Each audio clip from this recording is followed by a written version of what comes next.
គ្នាសូមស្វាគមន៍មកកាន់ Channel YouTube របស់ខ្ញុំនៅក្នុងវីដេអូមួយនេះចង់មកបង្ហាញបងទាំងអស់គ្នាណាខ្លះដែលគាត់ចង់ចេះបង្កើតបទចម្រៀងដោយប្រើ AI ណាឲ្យ AI សរសេរបទចម្រៀងឲ្យយើងបានអូខេអញ្ចឹងនៅក្នុងវីដេអូមួយនេះគឺខ្ញុំនឹងធ្វើបង្ហាញដល់គ្នាអំពីរបៀបបង្កើតសរសេរ from នៅក្នុង ChatGPT ដើម្បីយើងយកទៅធ្វើជាបទចម្រៀងអូខេអញ្ចឹងអ្នកគ្នាចូលមកក្នុងកម្មវិធី ChatGPT របស់យើងមកហ្នឹងហើយអ្នកគ្នាចូលមកដល់ហើយនេះអ្នកគ្នាឃើញកន្លែង research ហ្នឹងអត់អ្នកគ្នាចុច research មកអានេះខ្ញុំសូមផាសដែលខ្ញុំបានសរសេរមុនហ្នឹងឥឡូវខ្ញុំសរសេរបន្ថែមមកខ្ញុំឲ្យ AI សរសេរ from បទចម្រៀងយើងណាយើងដាក់ថាសរសេរមកអ្នកគ្នាបាទយើងដាក់ថាសរសេរភាសាយប់តិចអ្នកគ្នាបាទខ្ញុំទៅចេញពីធ្វើការទៅអញ្ចឹងខ្ញុំមកជ្រៀតធ្វើវីដេអូបង្ហាញអ្នកទាំងអស់គ្នាទៅអញ្ចឹងអ្នកគ្នាសរសេរបទអញ្ចឹងមកខ្ញុំសូមបើកឡើងតិចអ្នកគ្នាអូខេយើងសរសេរថាសរសេរបទចម្រៀងមនោសញ្ចេតនាអូខេយើងក៏សរសេរប៉ុណ្ណឹងបានហើយអ្នកគ្នាអញ្ចឹង AI នឹងគេសរសេរ from របស់យើងមួយដើម្បីយើងយកទៅឲ្យ AI មួយទៀតដើម្បីធ្វើការបង្កើតជីវិតបទចម្រៀងឲ្យយើងហើយអ្នកគ្នាអញ្ចឹងយើងចុចកន្លែងសញ្ញាព្រួយខាងពោលនេះមកចឹងគិតថាសំឡេងចម្រៀងគឺវាអាចទទួលយកបានអ្នកគ្នាបាទយើងវាថាអាចព្រោះគូស្វាមដែរបើបត់កន្ទើមអីណាភ្លេង VA សាច់ភ្លេងយើងអាចទទួលយកបានចឹងអ្នកគ្នាអាចយកទៅប្រើការបានចឹងណាហ្នឹងហើយចឹងឥឡូវយើងបាន from មួយហើយអ្នកគ្នាបាន from បទចម្រៀងរបស់យើងហើយបាទយើងបាន from បទចម្រៀងរបស់យើងបានមួយហើយអ្នកគ្នាបាទចឹងឥឡូវយើងនឹងធ្វើការយក from ហ្នឹងទៅបញ្ចូល AI មួយទៀតចឹងអ្នកគ្នាបើកផ្ទាំងមួយទៀតមកអ្នកគ្នាចុចកន្លែងសញ្ញាបូកនេះមកចឹងយើងចូលទៅកន្លែងនេះយើងសរសេរពាក្យថាខ្ញុំសូមដូរភាសាតិចដាក់ថា flow អានេះគេហៅថា flow ចឹងឯអ្នកគ្នាបាទខ្ញុំអានខុសហើយសូមអធិស្ឋាននេះអ្នកគ្នា flow music នេះអ្នកគ្នាចុចនេះមកបាទ enter វាមកនៅលើទូរស័ព្ទក៏បានដែរនៅលើទូរស័ព្ទយើងធ្វើដូចទៅលើកុំព្យូទ័រទេចឹងណាបាទចឹងយើងចុចលើនេះ Google Flow នេះ music នេះចឹងកន្លែងនេះអ្នកគ្នាត្រូវតែចូលទៅយើង set up មួយ Gmail សិនណាហ្នឹងហើយកន្លែង set up គឺនៅខាងលើនេះអ្នកគ្នា set up យើងធ្វើការបំពេញឈ្មោះបញ្ចូលឈ្មោះរបស់យើងទៅហ្នឹងហើយយើងអត់យើងគាត់ធ្វើតាមការណែនាំទៅបានហើយចានេះគឺខ្ញុំ set up រួចហើយបើសិនអ្នកគ្នាអត់ចេះ set up ទេអ្នកគ្នាចូលទៅមើលវីដេអូចាស់របស់ខ្ញុំបានខ្ញុំនឹងដាក់នៅខាងក្រោម description នឹងពីរៀបការបង្កើតវាណាទីទៅអ្នកគ្នាគាត់ចុចសាន់អៅទៅវាឲ្យយើងសេបង្កើតឈ្មោះរបស់យើងហើយអញ្ចឹងអ្នកគ្នាអាចសាកល្បងធ្វើទៅអូខេអញ្ចឹងម្ដងកន្លែងនេះហើយយើងធ្វើការទៅយក from របស់យើងវិញមកនេះ from ដែល AI សរសេរយើងអញ្ចឹងអ្នកគ្នាធ្វើការ copy មកបាទ copy នៅលើនឹងមកយើងចូលមកក្នុង platform យើងមួយទៀតមកហើយបន្តទៀតយើងធ្វើការផាសវាចូលមកឥឡូវខ្ញុំសូមធ្វើការផាសចូលសិនអូខេអញ្ចឹងលើទូរស័ព្ទដៃក៏វាដូចគ្នាដែរអ្នកគ្នាបាទគាត់ថាទូរស័ព្ទដៃរៀងទូជាងកុំព្យូទ័រអញ្ចឹងណាអញ្ចឹងបើសិនជាអ្នកគ្នាធ្វើលើទូរស័ព្ទដៃក៏បានដែរអញ្ចឹងខ្ញុំធ្វើលើទូរស័ព្ទដៃបាន2 3បទដែរអ្នកគ្នាបាទអញ្ចឹងសំឡេងចម្រៀងខ្ញុំគិតថាវាល្អ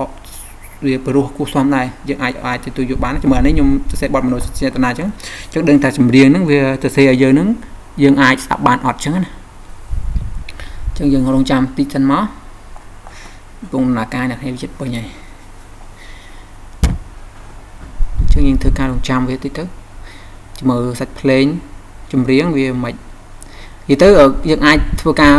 បង្កើតបទទៅក្នុងហើយយើងអាចយកទៅផុសក្នុង channel YouTube ក៏បានដែរយើងដាក់ទៅក្នុងកម្មវិធី copyright ក៏បានដែរដែលឃើញគេធ្វើណាឃើញបង MMO គាត់ធ្វើច្រើនទៅនឹងកម្មវិធីដាក់ copyright ហ្នឹងប៉ុន្តែខ្ញុំអត់សូវចេះទេកន្លែងហ្នឹងតែនេះគាត់ថាខ្ញុំធ្វើពីរបៀបការសេ from បទចម្រៀងទេអ្នកគ្នាបាទដែលយើងទុកស្ដាប់ទុកអីចឹងណាអញ្ចឹងអ្នកគ្នាអាចយកទៅធ្វើការអីផ្សេងបានអាហ្នឹងអាស្រ័យលើអ្នកគ្នាតែខ្ញុំយកធ្វើអីទៅអញ្ចឹងណាអញ្ចឹងឥឡូវយើងអាចធ្វើយើងចាំតិចមកអ្នកគ្នាបាទតុងបាន99នៅគៀងត្រឹមនឹងបណ្ដោយអញ្ចឹងយើងរងចាំតិចមកអញ្ចឹងហ្នឹងសេវារៀង slow តិចឯងអ៊ីនធឺណិត smartphone ចប់ដែរអញ្ចឹងឥឡូវយើងបានបទហើយវាមាន2បទហ្នឹងហើយឥឡូវយើងស្ដាប់បទខាងក្រោមនេះទៅមើលវាមិនវិញអ្នកគ្នាអញ្ចឹងបញ្ជាក់តិចអ្នកគ្នាអាចស្ដាប់ហើយអ្នកអាចគ្នាខមមិននៅខាងក្រោមហ្នឹងផងថាចម្រៀងទំនុកចម្រៀងហ្នឹងវាមិនដែរវាព្រោះអត់អញ្ចឹងណាអញ្ចឹងខ្ញុំសូមធ្វើការស្ដាប់ទាំងអស់គ្នាមក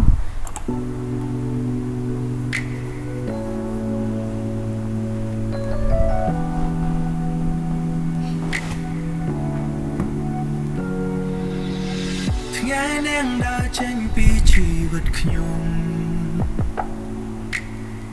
មេឃក៏ស្ងប់ដូចបាត់ពន្លឺព្រះអាទិត្យ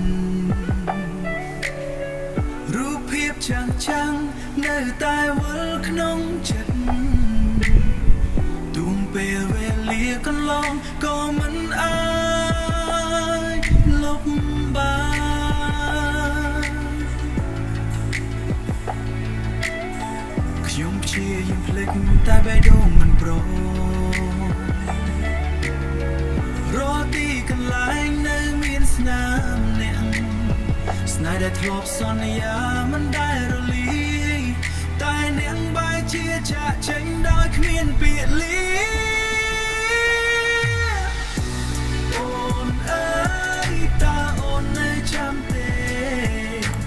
ok chân bắt đầu pi nhạc các bạn đọc phải chia mùi tí nâng nó như dù dần nạ đây chúng tôi bỏ chùm riêng nâng nhưng cái ta tầm nụ riêng vì ok chương khá cho bà lỗ hay play em nhưng nạc này đã cắt snap tới cứ sẽ lấy bọc bà lỗ nâng ấy lấy dân tạo bọt thằng lờ nâng bọt sẽ nâng bọt anh ấy bơi lọc bà cá được chỉ miền bọt mới sấy mùi chương chị mất chương kha tí mất ខ្ញុំមិនក៏ស្ងប់ដូចបាត់ពន្លឺព្រះអាទិត្យរូបភាពច្បាស់មានឱកាសម្ដងទៀតក្នុងជីវិតបងសុំកាន់ដៃអូនឲ្យរឹងជាងមុន អូខេចឹងបើសិនជាអ្នកនេះគិតថាសាច់ភ្លេងមានរឿងស្ទើយើងអាចយកទៅដាក់ក្នុងកម្មវិធីកាត់ត CapCut មួយទៀតមកយើងអាចសេរីភ្លេងឬក៏ហៅទៅកម្មវិធី Sono អីគេហ្នឹងណាហ្នឹងហើយអ្នកនេះអាចយកទៅកែបន្ថែមទៀតក៏បានតែស្រាប់ខ្ញុំគិតថាសាច់ភ្លេងស្ដាប់ទៅអាចទទួលយកបានហើយវាព្រោះមួយយ៉ាងដែរអ្នកនេះវាមិនព្រោះដូចបោះពិតទេគាត់ថាវាមួយយ៉ាងដែរទេអញ្ចឹងណាអញ្ចឹងមួយទៀតអញ្ចឹងដល់ពេលអ្នកនេះបង្កើតហើយអ្នកនេះចង់ download មែនអត់អញ្ចឹងដើម្បី download វាបានអ្នកនេះចុចកន្លែងសញ្ញា3នេះ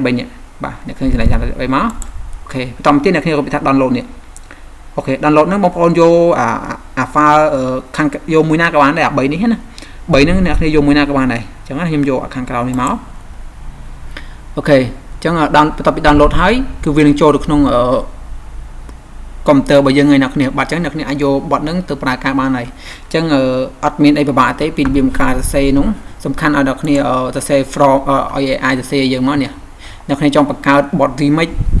ចង់បង្កើតបទcontrem បទសម័យដើមបទចម្រៀងបែបសម័យអីណា AI អាចជួយយើងបានអ្នកគ្នាបានអានេះសម្រាប់ខ្ញុំប្រើ AI ណាប្រើ AI ChatGPT អ្នកគ្នាបាទជាស្រ័យ ChatGPT ឲ្យវាជួយយើងបានហ្នឹងហើយនិយាយទៅប្រភេទ Gemini ក៏អាចបង្កើតបានដូចគ្នាប៉ុន្តែខ្ញុំអត់សូវបកកែប្រើអញ្ចឹងណាខ្ញុំធ្លាប់ប្រើថា ChatGPT ដោយសារយើងសំដៃជាមួយវាអញ្ចឹងណាអញ្ចឹងអ្នកគ្នាអាចសរសេរ from ជាភាសាខ្មែរក៏បានជាភាសាអង់គ្លេសក៏បាននិយាយទៅបើបទភាសាអង់គ្លេសយើងបង្កើតទៅវាស្ដាប់បានដូចគ្នាគាត់ថាយើងអត់ចេះអង់គ្លេសអញ្ចឹងយើងពិបាកស្ដាប់សម្រាប់ខ្ញុំណាតែខ្ញុំសរសេរប្រចាំគឺបទខ្មែរខ្ញុំសាក់តេស្តធ្វើណាបាទគឺសលេងច្រៀងគឺអូខេអាចជួយបានហើយ from គឺវាមានតែប៉ុណ្្នឹងឯងអញ្ចឹងអ្នកគ្នាចង់បន្ថែមឬក៏ចង់សរសេរអីចំណងជើងអីថ្មីទៀតអ្នកគ្នាសរសេរក្រោមមកហើយ enter ទៅអញ្ចឹង AI គឺវានឹង generate ឲ្យយើងហើយវានឹងបង្កើតបទចម្រៀងឲ្យយើងហើយអញ្ចឹងអ្នកគាត់យកមកចូលក្នុង Google From Music ហ្នឹងមកគឺយើងវាឲ្យវាបង្កើតបទចម្រៀងឲ្យយើងបានហើយអញ្ចឹងយើងអាចស្ដាប់វាទៅហើយបើសិនអ្នកគ្នាគេថាវាស្ទើគឺយើងអាចថែម play add play អីយើងអាចថែមវាទៅបើយើងគិតសលេងវានៅរឿងស្រួយរឿងស្ទើអាច add វាបន្ថែមបានឡើយហ្នឹងវាអាច general ឲ្យយើងបន្ថែមទៀតបានអញ្ចឹងវីដេអូក៏មានតែប៉ុណ្្នឹងហើយអ្នកគ្នាសម្រាប់ការបង្កើតបទចម្រៀងដោយ AI បើសិនជាអ្នកគ្នាមានចម្ងល់អីបន្ថែមទៀតអ្នកគ្នាអាច comment នៅខាងក្រោមវីដេអូហ្នឹងមកបើសិនជាខ្ញុំចេះអីខ្ញុំនឹងប្រាប់ទៅកាន់អ្នកទាំងអស់គ្នាវិញបន្ថែមទៀតអញ្ចឹងណាបាទអូខេអរគុណជួបខ្ញុំនៅវីដេអូក្រោយទៀតអ្នកទាំងអស់គ្នា